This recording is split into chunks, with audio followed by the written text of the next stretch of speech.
and gentlemen, welcome to the lair of OmnusI. I am OmnusI, and today we're going to do something a little bit different. Call it a sub-level of a lair of OmnusI. We're not talking about some grand element of gaming that can help to make your game better. We're going to be talking about an element of the gaming community so that we can kind of come to a mutual understanding, hopefully. We can hope, but we'll see. This element that we're talking about today is something that I've seen in social media numerous times, also from just being a member of the various communities, and in some ways kind of transitioning myself through different levels as I've matured, as I've encountered different elements. So, the element we're talking about today are the grognards. Now, what is a grognard? If you don't know, or if you think you know and you have a different definition than I do, let's just get on the same page. What a grognard is a person, in response to gaming, I don't know if there's another term for other hobbies or anything, but as far as gaming goes, a grognard is a person who absolutely loves their game, which is an older game. It's not the current game. And they dislike modern games because it's not their game. This comes in a lot of different levels, and some of them are kind of cute and cuddly. My friend Glenn Hellstrom has a podcast called Old Man Grognard, and he talks about a lot of classic games from, of course, Advanced Dungeons and Dragons and some later versions, but also classic games like Gumshoe. So, you know, he does have one foot in the past. On the other hand, while, you know, he does talk a lot about that, I've never really heard him say anything too crass about modern gaming and a lot of modern gamers. I think he does see something useful and something good about the current climate for gaming. But a lot of grognards don't, and they will be the first ones on, for example, social media to immediately snap at anybody and say, you know, if you're playing this, well, you should just stop playing that garbage game and play whatever they think is valuable. And it's kind of an attitude that is wrapped up in its own self-superiority, its projected self-superiority, and a lack of desire to understand or, you know, move out from their classic game.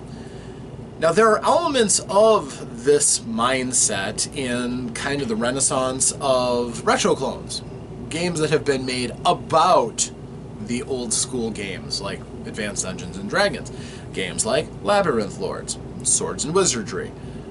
There's quite a few of them. And there are some games that are not directly spun out of them, but are definitely inspired by some of those classic games. I think Castles and Crusades and others fall under that. So there are people who have kind of moderated their... I'm sure there's still lots of people who have their first edition, their Advanced Dungeons and Dragons modules, and they go off of that and their books and everything, and cool. But there's other ones who have kind of drifted over to these kind of like Advanced Dungeons and Dragons games, and they're fine with those as well. But they can still consider themselves kind of grognards because, again, these games celebrate a particular style of gaming. It's about making up a character quickly and then going in and bashing the dungeon. It's about, even though you have slightly different rule sets, it's about a fantasy setting in most of these, where you're, you know, trying to get loot and treasure and fame and fortune and gather more power and so forth. And how you do that may change, but in general the experience is much the same. Make up a character, go adventuring, take your loot, take your experience, come back, get more powerful, go back in the dungeon, do it again and again and again and again. If you're going through modules, oftentimes it's go to this place, there's a problem, go fight the problem, fix the problem, get the loot from the problem, get more powerful, go on to the next problem. Which is kind of the mindset that some people associate with murder hobos. The idea of a character that's unattached but just goes from problem to problem to problem, solving them with violence. And that's not necessarily the same thing. quite honestly, I think the current generation of gamers contains about as many murder hobos as the old school approach could. Maybe not quite as many, but still, per capita, I think it's probably pretty close. And that's a lot of it is how those games are run. But that's not really what we're talking about here. We're talking about people who generally will dismiss anything that takes place past X amount of time, or plays a certain type of style of play that isn't the kind they associate with, as being meritorious, as being good, as being the best gaming, which is one they're familiar with and associate the most strongly with. Now, of course, we can talk about being a fan of something, which a fan is short for fanatic. And fanatic doesn't necessarily have the best connotation. When you start thinking of fanatics, who are you thinking about? You're thinking about people who are unreasonable to the point of, breaking certain social contracts, abusing people with rival viewpoints, or fans of opposite teams or sides or what have you. This can be carried to extremes, of course. Personally, I like to think of myself as a gaming enthusiast, more so than a gaming fanatic. I love to play, and I indulge that whenever I can, but at the same time, you know what? If you don't like my game, that's fine. I'm sure there's something else out there that you'll enjoy. If you don't like gaming in general, that's fine. I hope you find something else that you do enjoy, and you won't bother me by saying, I don't like this. That's fine. Go for it. I'm an enthusiast, I'm not a fanatic. And I think fanaticism can be kind of dangerous. So these Grognard fanatics are people who will go out of their way to trash other games and other styles, and in that way, they've kind of given themselves a bit of a black eye. Hey, kitty. This is Magic, by the way. She's my kitty, and she loves me. So, unfortunately, a lot of these Grognards do have portrayed some negative traits when they have presented themselves. Hi. You're not a Grognard, are you? No, you are not. So, it's hard to tell that she absolutely despises me, right? So, in general, though, a lot of Grognards come off as being rather confrontational.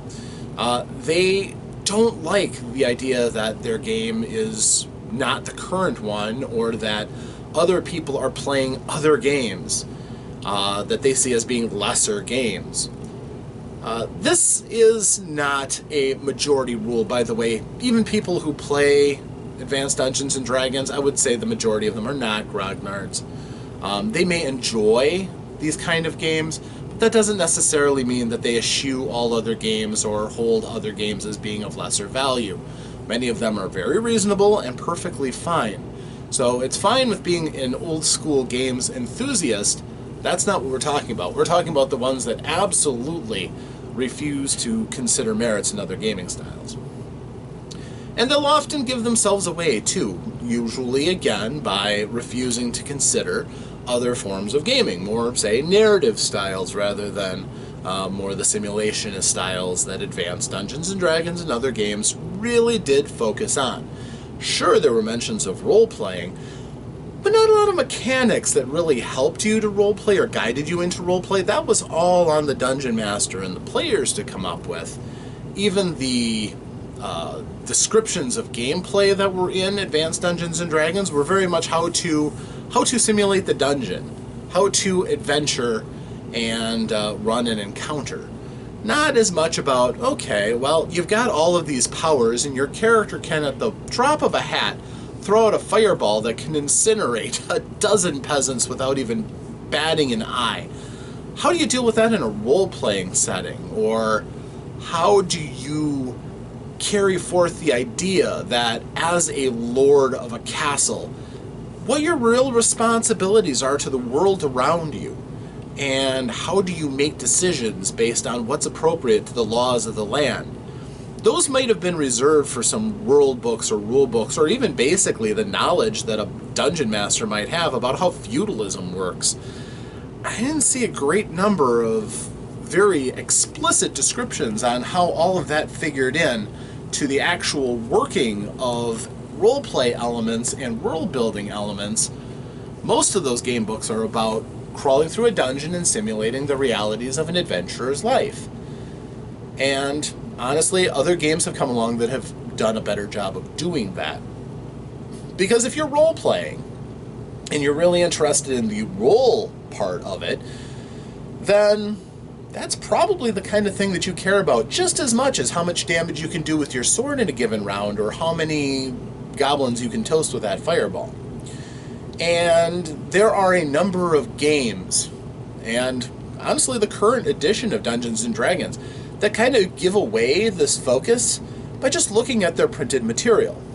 Check out an adventure path from 5th edition Dungeons & Dragons, for instance, and you'll see that sure, there's plenty of stats, and there are dungeons and maps and graphs and charts, but there's also a lot of elements about how the interplay between characters and different factions can go, how characters can get resources that'll help them, not just sometimes treasure and weaponry, but also information, intel, and influence that'll help them to resolve situations, oftentimes without having to resort to that nice pretty pile of abilities and skills that your character may have, but on the hard work that you do in roleplay to get the world to care about what your character does and to behave in a way that you hope will help you to accomplish your goals. Now this, of course, wasn't something that the earliest of games really emphasized as much. Sure, I remember 2nd edition games that did have aspects that did encourage roleplay, and they certainly could put you into interesting situations wherein a little bit of roleplay could have lasting impact on the game. How you got along with certain NPCs that could change their reaction to you, for instance, certainly is a useful thing. But by and large, the difference between the shift in the old school approach to more modern games is a somewhat marked one. And again, the grognards, true grognards mind you, oftentimes will grumble about that shift, and that it's all about storytelling without actually the hard-fought experience and the bitter battles fought in dungeons and those kind of settings. So I think the useful thing about dealing with grognards and approaching them and their place in our gaming society, and let's face it, they have a place. It's a broad table with lots of chairs. Lots of different groups can feel comfortable at the gaming table with us. But when you're dealing with somebody who doesn't necessarily respect your opinion, or if you're a grognard yourself and you're like, I don't get these other styles that everyone keeps telling me. It started out when people were telling me about their vampire and the angst, and then it was all about this role and I have these titles and this faction and all that, and I just want to know how much damage you can do. Really, the key to coming down to understanding in the various communities consists of, number one, outreach. And that is, quite simply, if somebody disrespects your stuff, the answer isn't necessarily to bristle and fire back. For example, calling a grognard old-fashioned isn't really that much of an insult when, realistically, yeah, they'd be happy if the fashion was the old style, because that's what they were comfortable with. But at the same time, saying they're out of touch, they're not out of touch in their own community and at their own table, certainly. And if that's what they value, then you're claiming they're out of touch with you is just self-evident, really. Likewise, if you happen to be a grognard and you do see all of these out-of-touch kids who couldn't understand a good dungeon crawl, it's important to understand that they're a very different experience than what you've been through. If you'd had a chance way back in the day and you didn't have any biases or anything, and somebody came up and said, hey, do you want to do a war game where you actually, instead of playing a unit of people, you play one hero and you take on all of these monsters? Or would you be the kind of person to say, hey, let's tell this great story together. I've got all these rules. We can make up a character. I'll have this beautiful world around them that they can, or maybe it's an ugly world. Maybe it's something that they have to hack their way through and force to be better with their bare hands, or maybe just to rule it, or whatever. Let's do this. Which would you have really done? And this isn't a judgment question, because if you would have said, hey, this war game sounds great. Hey, lots of people out there love war games. There's nothing wrong with that. There are some really great war games out there, and again, the roots of role-playing games comes out of war games. So it would be disingenuous to say that wargaming is of lesser value. It's just a different style. So some of these grognards might have chosen otherwise if those other styles were available at the time, but for most of them it wasn't. Especially if you started gaming in the early 80s or before. Then, mid-80s, that's when some of these new games started really coming out that started exploring different directions as far as telling stories and kind of taking off on a more narrative approach. It wasn't just about making up a character and busting a dungeon, or making up a ship and going and exploring the stars and having all these encounters.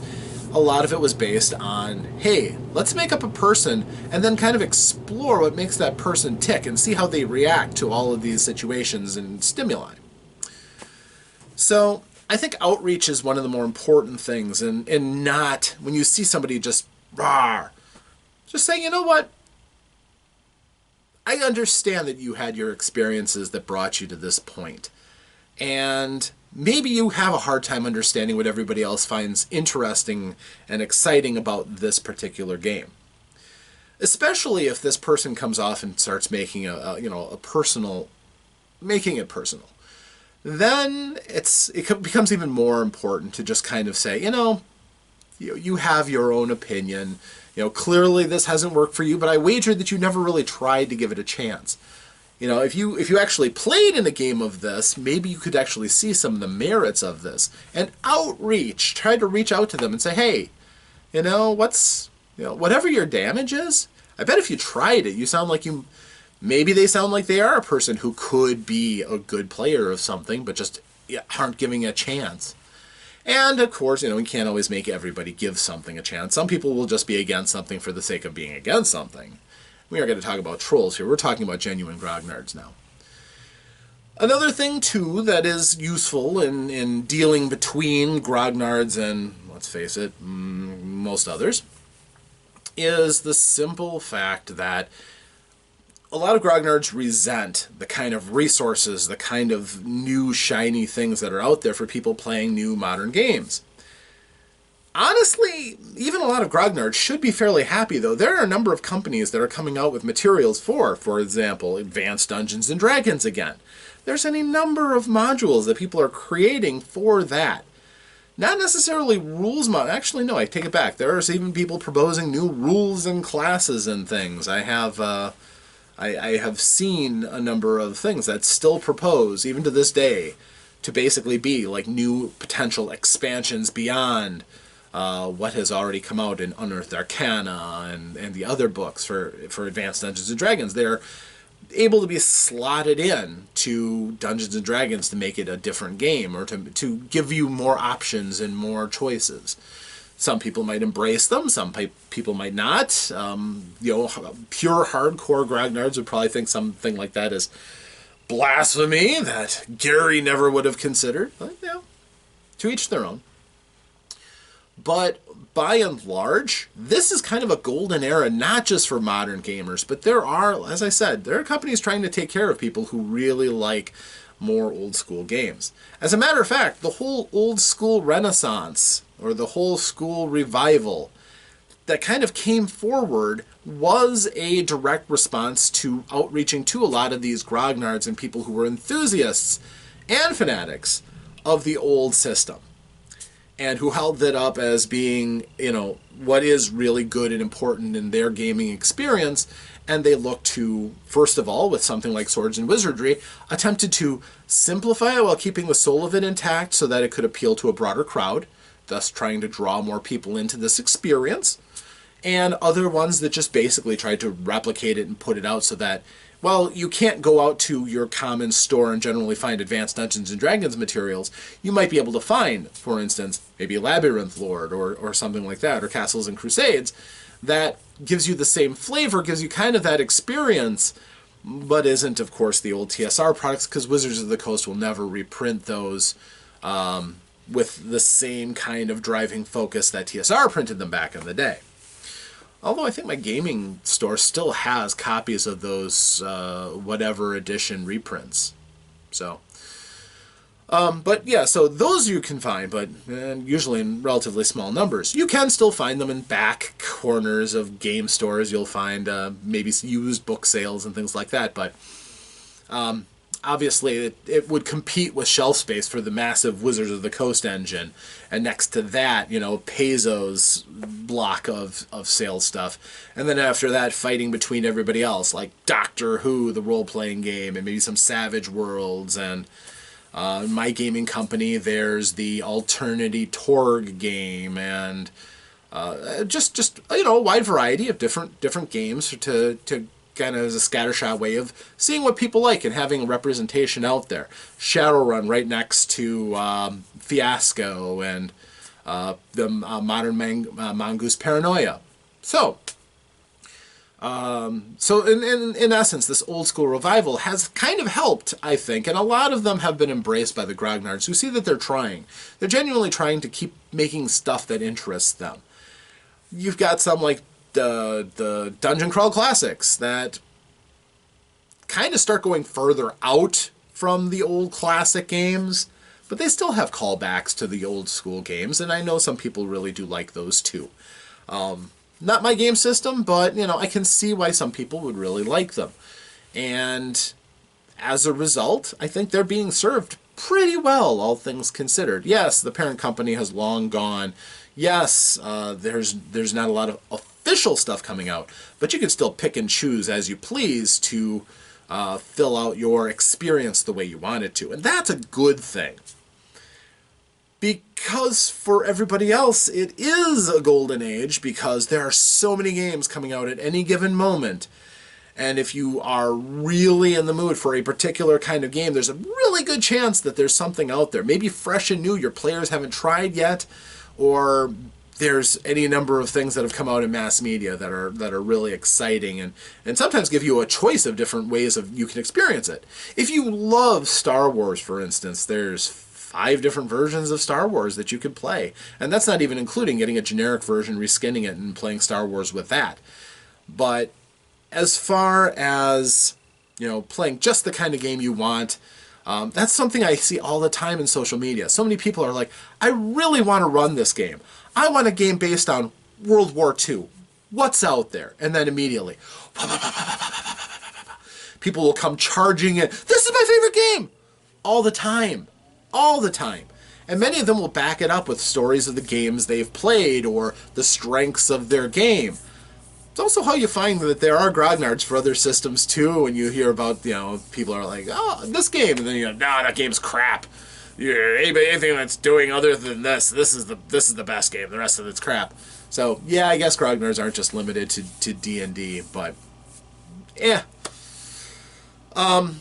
But you see a lot of this hunger for these different games, and right now, like I said, with Kickstarter and all the games that come out through that, there's a lot of small press projects that came out that are really good or really innovative, and some that aren't. There's a minefield there. There's some games out there like, you know, Gareth Skarka's Far West that just didn't happen. Although he keeps promising it will. What, 8, 9 years late? But you know, there's so much there in the gaming sphere. The table is huge. It's never been bigger, ever. But you're still going to have this spot that's reserved for the people who are the enthusiasts for the earliest versions, the grognards, who don't really want to get out and play around with all this other stuff. They're happy with the game they've got. Sometimes that looking out into the sphere comes with an element of challenge. Sometimes they see these other systems, they see that their company is gone. TSR will never be back, not in the same way. Wizards of the Coast and Hasbro have completely changed that so that the TSR approach of back then is never going to happen again. And honestly, not sustainable in the day's climate anyhow. But it won't ever come back, and maybe they're bitter about that. Maybe some people feel challenged that their game is dead. It's been called dead before, but like I said, I just checked the temperature, and there's still a pulse beating there. The game is not dead, and nobody can take your game away from you. You still have it, and you can still do great things with it. It's always fun to hear about this group that's had their home brewed Advanced Dungeons & Dragons game that's been running since, the 80s. Cool! Awesome! I wouldn't want to be a part of it because there's too many other games out there, and I like playing different games. If I'd have just stuck, and I think of this myself, how much cachet would I have if I just said, that first game that I ran for other people back in 1989, yeah, if I'd done nothing but that all the way to this day, I'd had multiple characters run from basic expert companion master set. Maybe by now I'd even start be thinking about, maybe we go to Immortals. A little harsh, but, maybe I would have thought that. And then I think back of all these games that I've played because I didn't spend that kind of time just on one game system. To me, it's a no-brainer what I'm happier with, because I'm glad that I've gotten to play Shadowrun. I'm glad that I've gotten to play various Star Wars games. I'm very glad that I got to play or run Legend of the Five Rings, and I'm glad that I got to try out Exalted. I love my Warhammer 40k games that I've played, and I'm looking so forward to running Wrath and Glory right now. I'm glad that I just got to start Ghostbusters, and oh my gosh, has that been a little revelation there.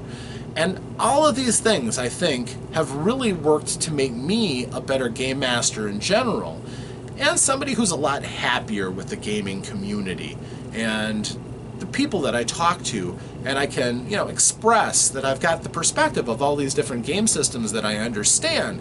And in terms of systems and rules, I can understand when somebody says, I can't stand Dungeons and Dragons and having enough hit points to be able to survive unprotected atmospheric re-entry. It's just stupid. That's like, well, I understand why you may look at a specific slice of an abstraction, take it to its furthest extreme, and roll your eyes at it. Certainly.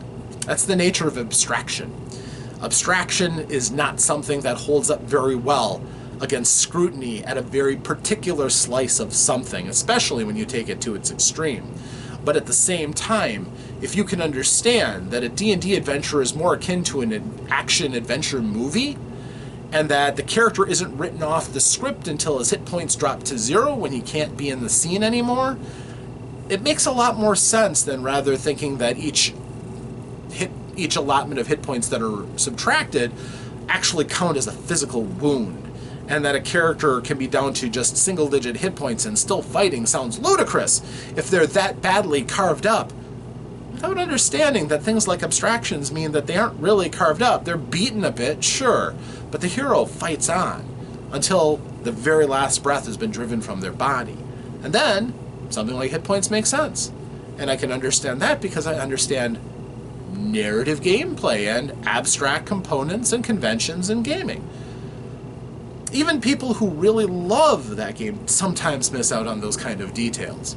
But, it's just something that comes with the territory of understanding games in their totality, rather than just focusing on one and mastering it, but being very, very, very single-minded as to what game I'd ever be interested in playing. At this point, if somebody asked me what game do I want to play next, it would be a little bit of a challenge, basically depending on the group that I'm looking forward to playing with. But I can tell you right now, the next game that I'm going to run is actually going to be Back Me Dungeons and Dragons. It's already slotted for me, and I have the adventure and everything, and I'm so looking forward to running it, going back to my roots and introducing it to a new slice of people who've never, ever played it before. It's going to be exciting. It's going to be run in the old school fashion because that's the skills I want to teach this group. I want to teach them somebody should map. Maybe two people should map. I want to teach them that their actions matter, and what they say their character does matters far more than just making a check, rolling a die and telling me what the result is, and having me look at them and go, okay, so what are you doing? You know, that's the kind of thing I'm really looking forward to.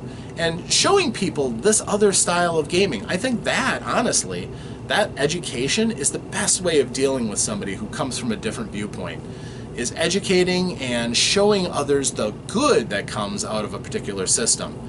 And maybe along the way teaching them some skills to help bridge the gap. I think that somebody who comes from old school games makes a better role player in general, because even though you can gloss over a lot of details in some cases with a skill check, a person who's played some of these games doesn't necessarily take that stuff for granted.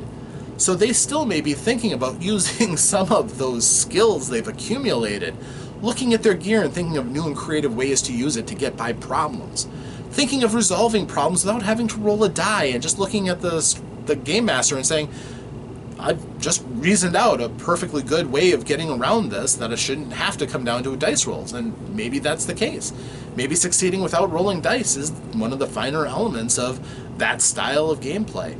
The game masters back then were given a lot more latitude on adjudicating situations and making those kind of determinations, but it actually works pretty well for modern games too. And it is a strength of the style of a person who comes from that time period. And they can still use those skills in modern games too, as long as the game master allows that to work. I know some people will only allow something to go through when a die has rolled a result, but honestly, that's a strength of a person who comes from that time period and just allows the role-playing to actually sometimes trump dice rolling. Role-playing as opposed to role-playing. And sometimes you'd be surprised. A lot of people think that those grognards just sat there with their dice and didn't know. A lot of times they didn't. They outthought things and did not rely on dice rolls except when the combat came down. So that is oftentimes an important element of understanding grognards too, is just the outlook on the style of play can be so very different. But when they both work together, when somebody who has perspective in both comes to the table, sometimes they can bring a lot. And I think sometimes playing in the old style is a useful thing for modern gamers for just that reason. And I think that if we just turned our noses up for all the rest of gamers at grognards and say, just stay in your mother's basements, drink your Mountain Dew, eat your Funyuns, and listen to Led Zeppelin and play your Dungeons and Dragons, first edition.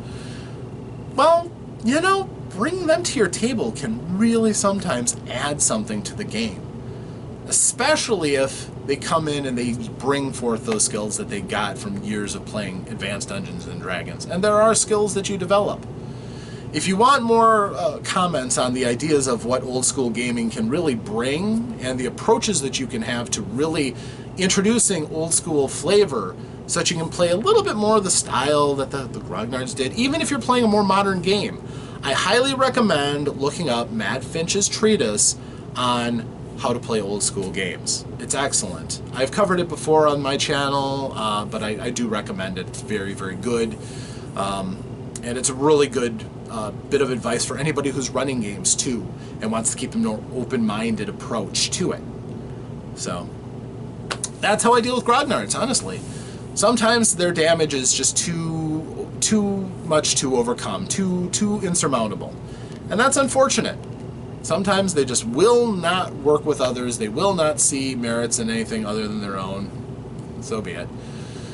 But they're relatively easy to, you know, kind of sideline and not let them get you down, even if they're cutting down your favorite game left and right. Fine, you won't be able to reach out to those kind of people anyhow. But you know what? The internet is full of those people anyhow. And as far as Internet 101 goes, there's a way of dealing with those people. It's either tolerating them and just not letting them get to you, and if it all else fails, the block button. Not usually something I recommend, honestly, but it's there to keep you a little bit more sane when people are, you know, violating your headspace by spewing intolerance and anger. So, but no, I like a lot of people who consider themselves to be grognards. I do enjoy a good AD&D game. Under the right circumstances, of course. You know, I would love to be face-to-face at a table full of people who are slinging dice in the old style. Under the right circumstances, my tastes have mellowed and moderated out a bit. Too big of a group, and I kind of freeze. I like to do things to the point where sitting there being patient and being a good player while all the stuff is going on is just a little bit too much for me in this day and age. I prefer smaller groups and more intimate gatherings and play. But at the same time, there's a lot to be said for the style of play that some people really embrace as grognards. So tolerance is, of course, at the heart of what drives my channel and drives my outreach between the different groups of gamers. So if you're grognards out there, I love you, but you know what? Some of those other styles are pretty cool too, and they can do some awfully good things that you would probably appreciate if you gave them a shot. And for those of you who are confronted by grognards telling you that your game is doesn't have any value, and that their game is the best and has been since 1974, well, you know what? Try it. Hey, if their game is so great, hey, why don't you run a game for me? I'd like to try it, see what it's like. And who knows, you might find something in there you like. Maybe not, but the outreach is definitely something that can be worthwhile. And for the right group, you might surprise yourself by being able to pull elements out of different styles like that and be able to be stronger as a game master, as a player, from that point on yourself. So, but anyhow, I am OmnusI with one foot in the old school, one foot in modern day, right here between, reaching out to both. Thanks for joining me. And if you yourself have any kind of questions about how to apply this, or want to bring up any stories about, you know, times when somebody came over and knocked on your game, feel free to bring those up in the comments below. I love hearing those stories. I will respond and talk to you about it. We can continue this conversation. Sometimes I get a comment that inspires me to do a video response, so you know that would be great too. But in general, I appreciate you coming and watching this. If you have a hankering to do so, please feel free to like and subscribe. I always like to have more people of good intent here in the community. And of course, you know, that notification comes with the subscription, so you know if I'm making a video, maybe it'll be something that you like. I do a lot of videos on games that I run, I call my State of the Dungeon address, and occasional, opinion pieces like this.